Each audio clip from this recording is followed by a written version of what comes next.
tema As Florestas do Fim do Mundo. Doutor em Ecologia pela Unicamp, com mestrado em Botânica pela Unesp e graduação em Ciências Biológicas.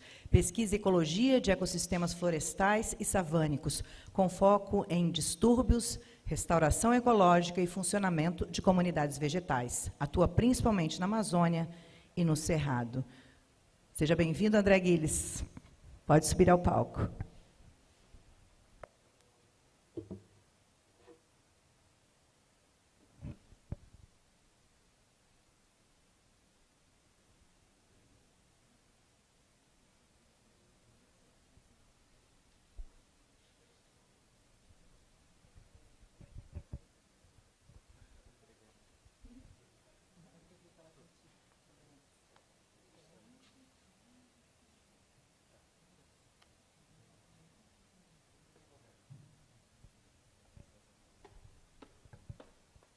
Alô?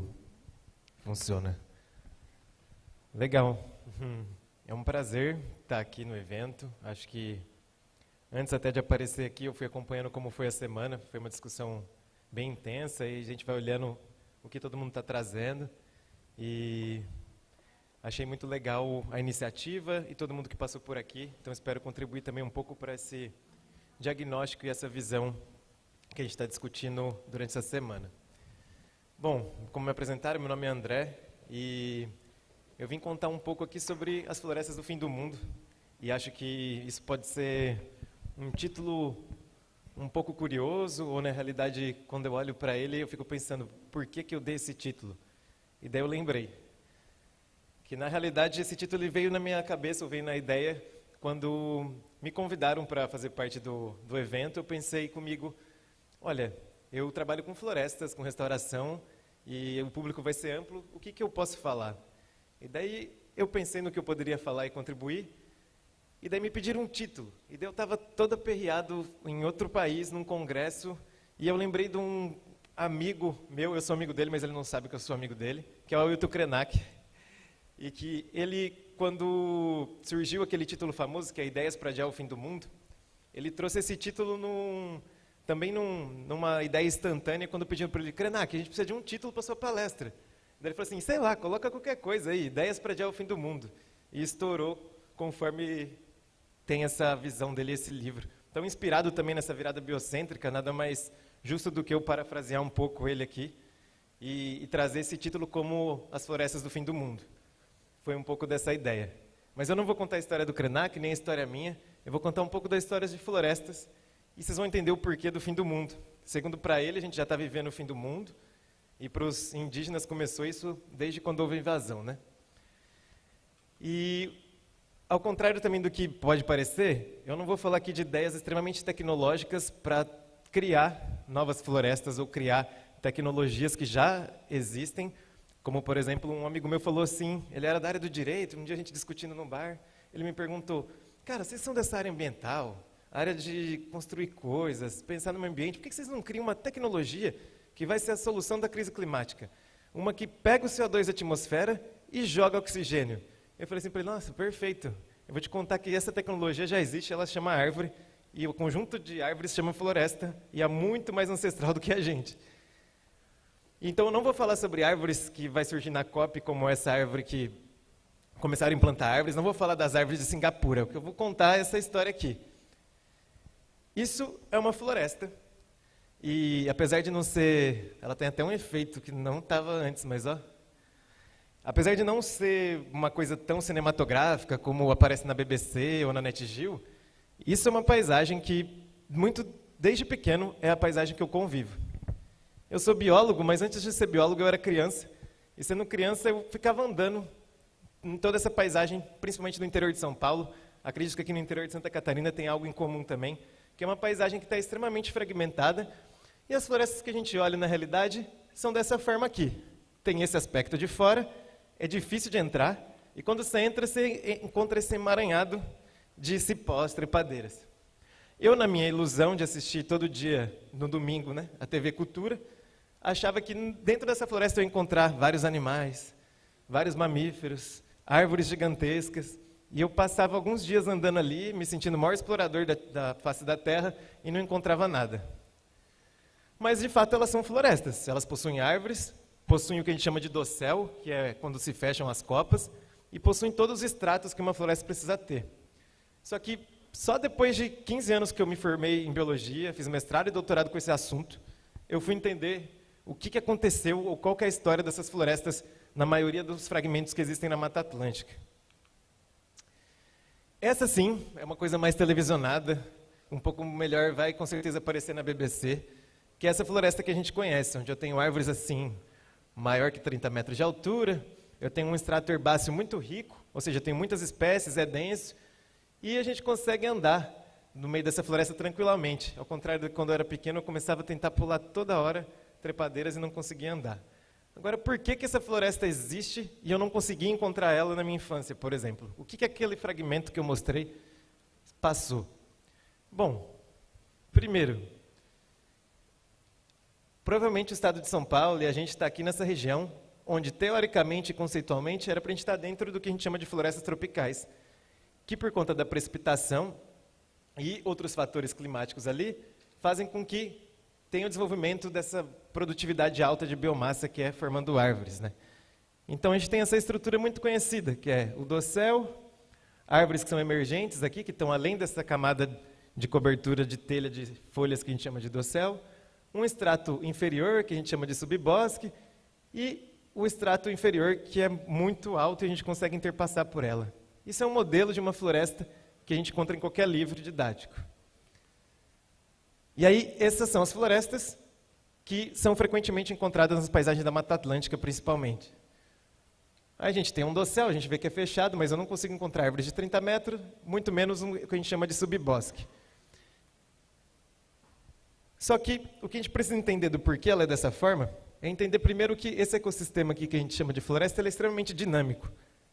E é muito interessante, além de ele ser dinâmico, ele tem uma contribuição imensa para diversos serviços, principalmente na regulação climática do planeta. Isso aqui é uma manêucara, é uma árvore muito importante na Amazônia, tanto do ponto de vista de extração, que ela serve para madeira, mas do ponto de vista de composição da floresta. Uma árvore dessa aqui, uma delas só única, ela faz um bombeamento de água para a atmosfera por dia, cerca de 50 litros. Isso é uma coisa que a gente consegue medir, e a gente mediu num estudo no laboratório. Ou seja, imagina toda essa floresta mandando 50 litros por dia de água para a atmosfera, com certeza ela vai contribuir para a formação do que a gente está vendo aqui, que é a formação de chuva e fazer essa regulação climática. Além do que, ela é aquela tecnologia que meu amigo estava falando. Ela consegue armazenar, tirar o CO2 da atmosfera, transformar isso em madeira e deixar aquilo ali estocado numa forma de que uma árvore dessa, provavelmente, ela cobriria o quanto de CO2 uma pessoa emite no ano, daquelas que andam de carro, consomem carne e não tem muito cuidado com os efeitos não planejados. Mas o que eu quero trazer aqui é que uma árvore dessa, além de toda essa contribuição, um dia ela morre, e quando ela morre, ela causa também um estrago nessa floresta. E esse estrago é o que a gente chama de clareiras, e o que vai dar origem a uma teoria e um aspecto muito conceituado, e que embasa todo o processo de dinâmica florestal, que é a sucessão florestal ou sucessão ecológica. Como aqui eu estou falando de florestas, a gente vai entender como sucessão florestal. Que nada mais é do que quando você tem uma clareira aberta, você vai ter uma modificação desse ambiente, e com o passar do tempo, você tem um aumento, novamente, uma recuperação daquela biomassa através da colonização dessas espécies. E como que isso ocorre? Mais ou menos assim. Aqui é um gráfico que tem no eixo Y biomassa, a gente pode pensar então em termos de quantidade de matéria seca acima do solo, quantidade de árvores, ou pode pensar em quantidade de carbono.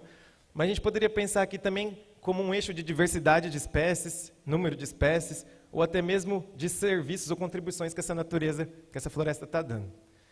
Então, conforme você tem essa abertura de clareiras, primeiro você tem a colonização por espécies herbáceas, arbustos e vinhas, que quase fazem a primeira camada ali e modificam minimamente aquele ambiente para receber aquelas que são exigentes de luz e que tinham desaparecido naquela floresta, que são o que a gente chama de pioneiras.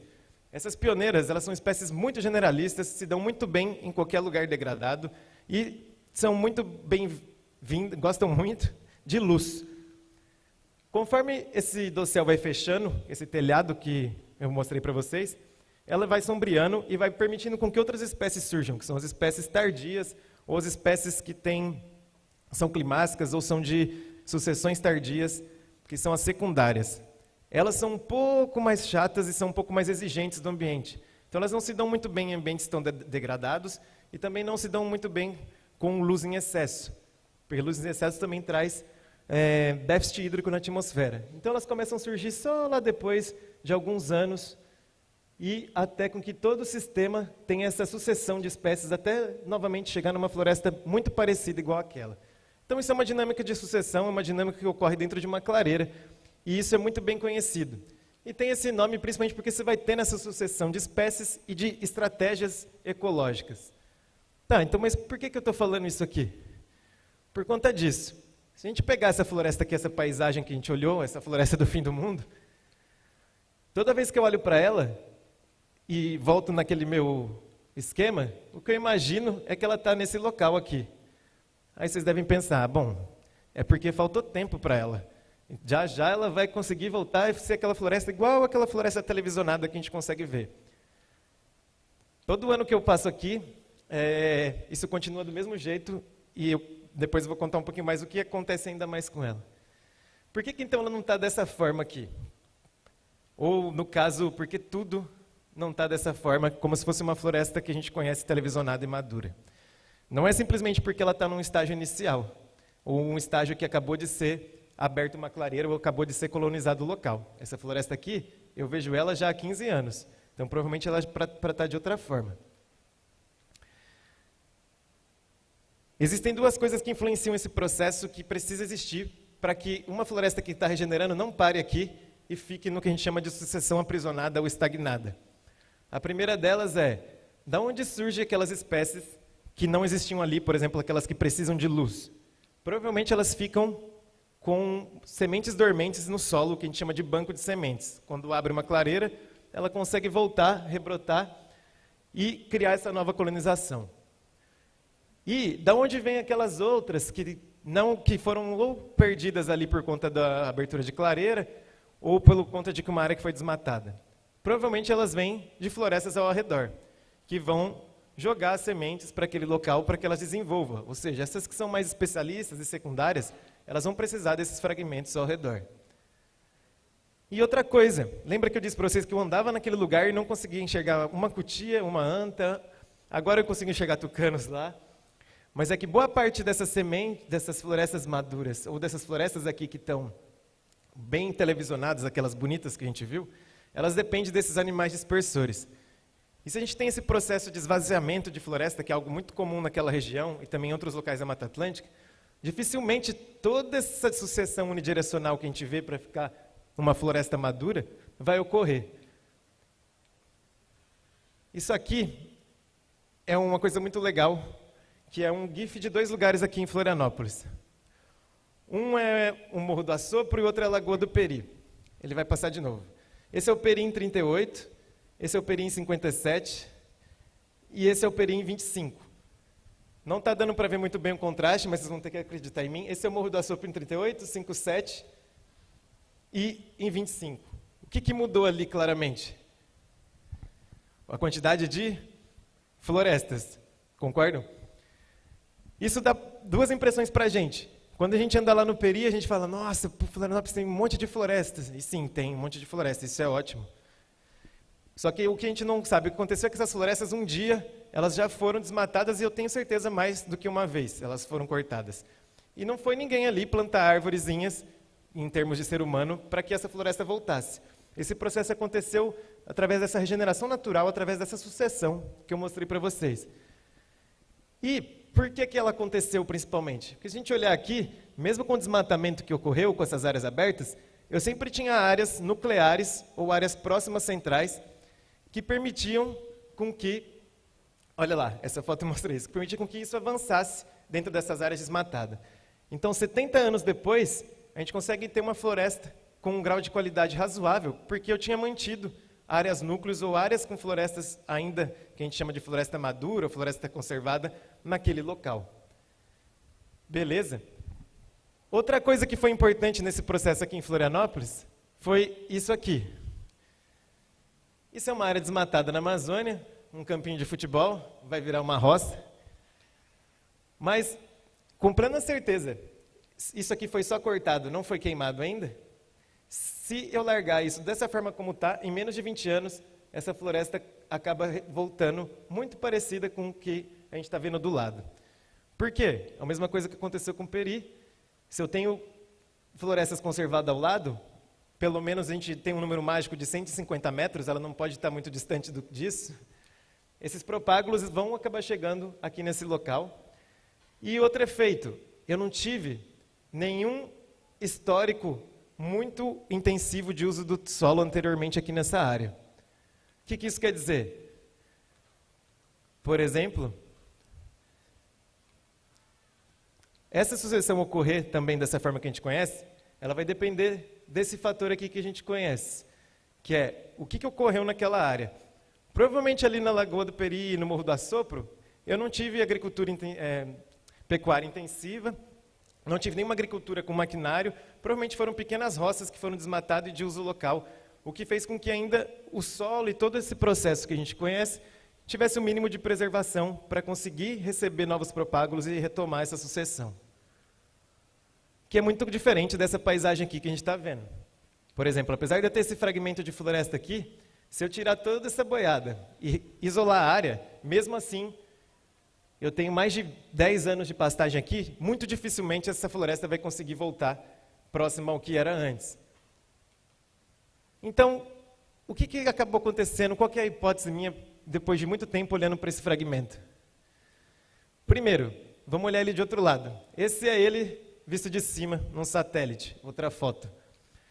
Ele é um fragmento totalmente isolado de algum fragmento que vai ser fonte para que ele consiga ganhar novas espécies e consiga desenvolver como aquela floresta que a gente conheceu. Ele está totalmente o que a gente chama de um fragmento isolado por pastagem. Segundo, isso antes de ser essa floresta, ela provavelmente foi totalmente cortada, desmatada e teve um histórico de uso de pastagem.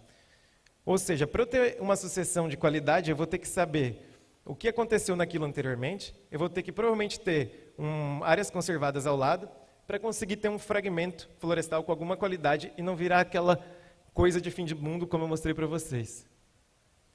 E por que isso importa, né?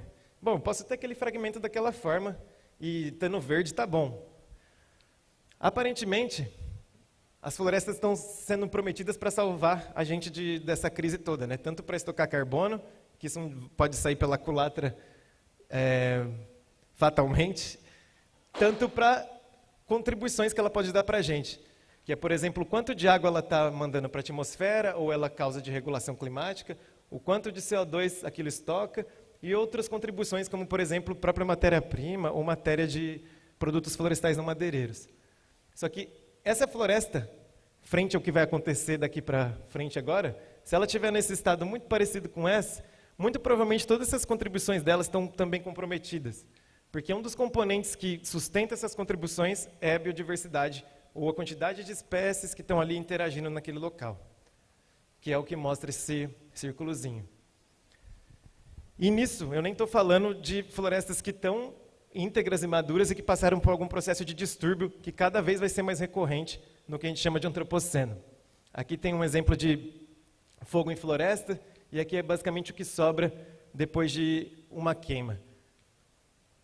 E aí tem essa expressãozinha que é quem vê satélite não vê close, que é, geralmente a gente está olhando as florestas lá de cima e falando, nossa, está tudo verde, está tudo muito bom aqui de biomassa, mas na realidade você tem alguns estressores que podem degradar essa floresta, como por exemplo, daqui para frente eventos extremos de seca vão ser mais comuns, mesmo dentro e fora da janela do El Niño, o que causa mortalidade tanto de árvores, de espécies gigantes de árvore, como também compromete a perda de fauna.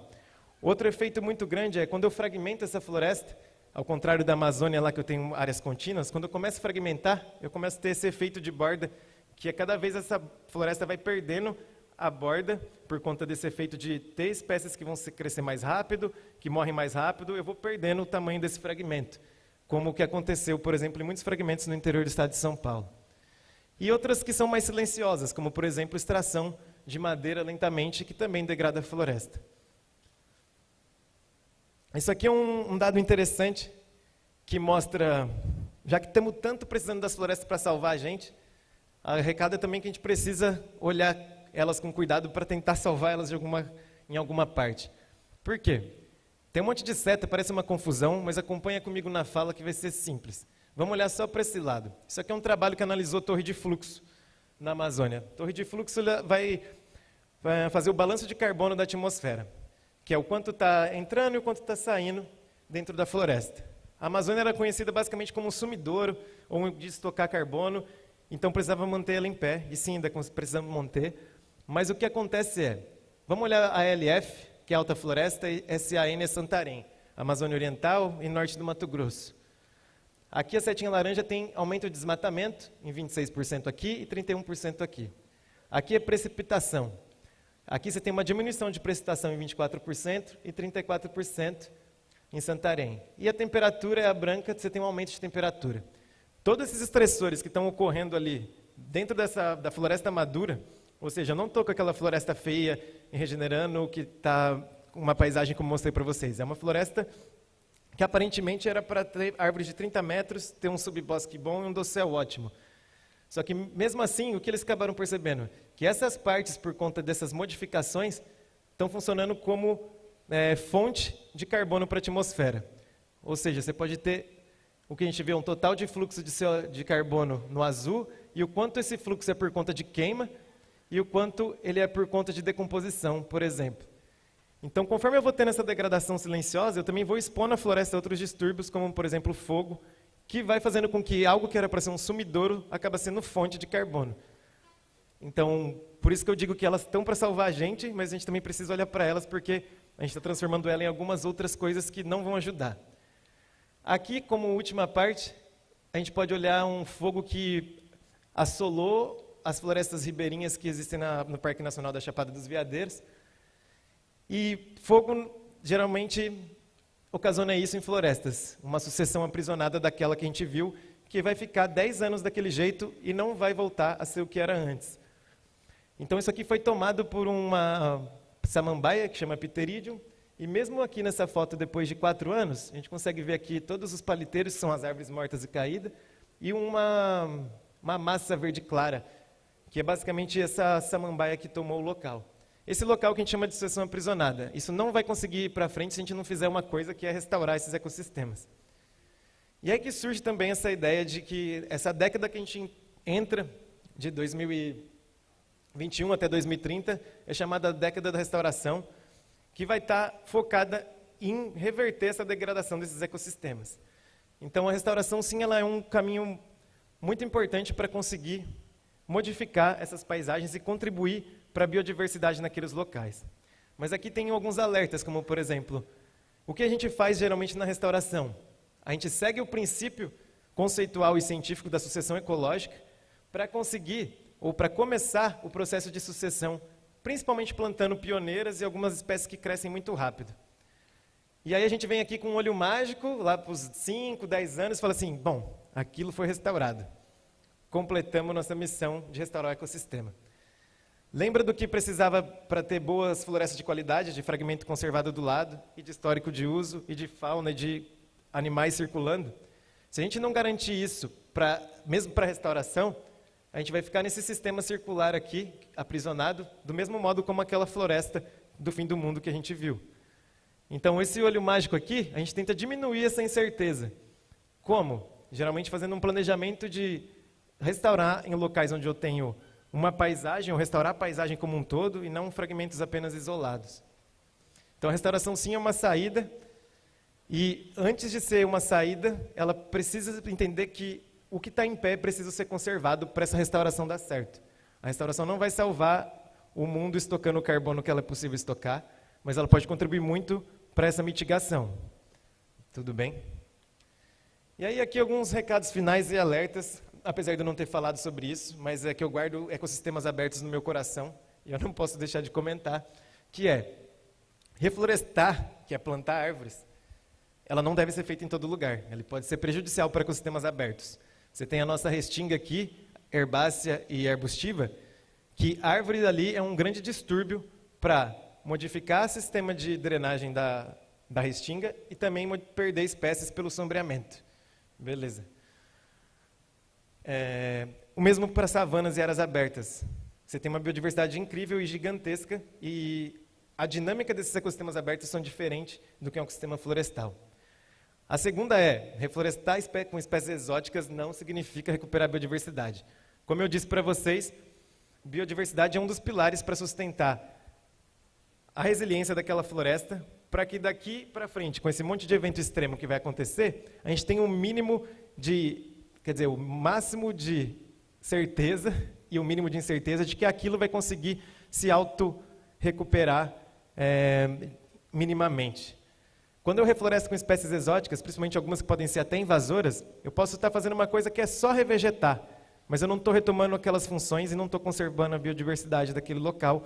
Fatalmente eu posso criar um ecossistema pouco resiliente para enfrentar todas essas mudanças no clima ou esses eventos extremos que vão ocorrer.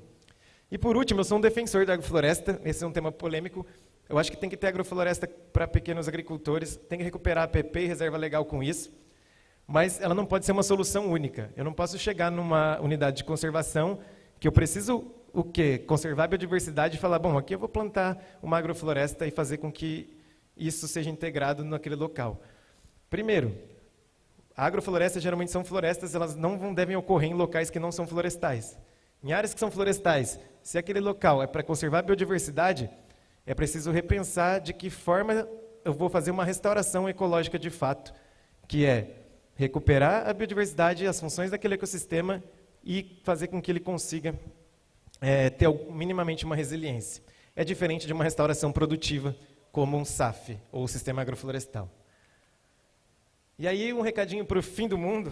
Eu gosto muito dessa música do Gil, que mantém em pé o que resta não basta, que alguém virá derrubar o que resta. De novo, a gente não pode cair na falácia de que a restauração vai conseguir salvar ou vai conseguir estocar todo o nosso CO2 se a gente não conseguir manter o que a gente tem de floresta em pé e conservada.